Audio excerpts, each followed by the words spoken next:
God would not be defeated. So that's my faith. And sometimes people would say that, I don't know where your help is coming from.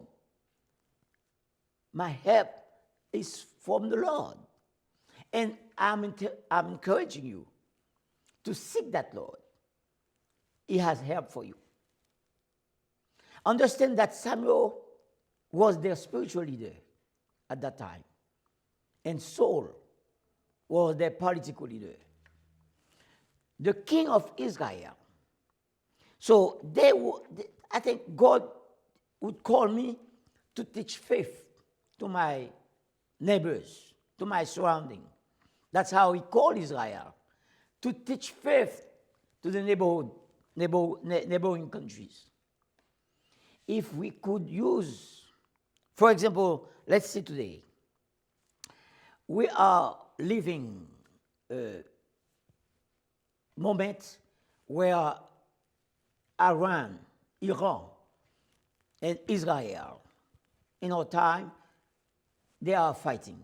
Israel is having the full backup of the US, so they do not panic. But I can say, in the past, there are wars, it has to fight, but the enemies will appear to be very powerful. So he will have to wait on the Lord. Now this is high politics. We won't get into that things here. But in the case of Saul and his army, let us see what is written for this situation. The people were shaking because the enemies appeared to be so powerful. In Samuel chapter 13, verse 5. So the Philistines assembled to fight Israel. So Saul remained at Gilgal, and all the troops with him were quaking with fear. My goodness, personally, if I don't have Jesus in full in my life, I would be quaking sometimes.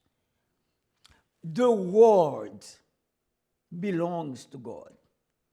The earth belongs to God and all that is in it. Whether you are president, whether you are rich, whether you are poor, God is your owner. One day, mark my word, one day He will ask you to answer that question. What did you do with the talent I entrusted to you? What did you do with the friends that I entrusted to you? What did you do with the children? Because we are living in a very difficult world. The technology is as useful to the church as it's useful to the world. Because it is through the technology I'm talking to you today. So God knows that we have to use the brain, the mind. But when I think of Saul was the king of Israel, who was supposed to be a spiritual leader also, but he fell. He waited 7 days, the time set by Samuel. So we are no different than Saul. We all stumble without Jesus, knowing what he can do. Lack of metacognition, I would say that. Because when we don't have, we don't know our limitation, where we can go, what we can do, we haste. We can't wait for the Lord. So that's why they call that in psychology, it's like you reach the peak in foolishness. The inability to analyze one's own thoughts or performance. Now, the curve, they call it the initial learning curve. When first learning a new skill, a small amount of knowledge can lead to a first sense of mastery. That's what happened to Saul. When the prophet didn't show up during the 7 days, he rushed to offer sacrifice. So that means he's doing things that he's not called to do, or is not capable, or he ought not to be doing. So they call it in psychology the Mount Stupid. Say that's the highest peak of stupidity before realizing how much there is to learn. So today, we should all apply Lamentations of Jeremiah. We should apply that verse in our lives.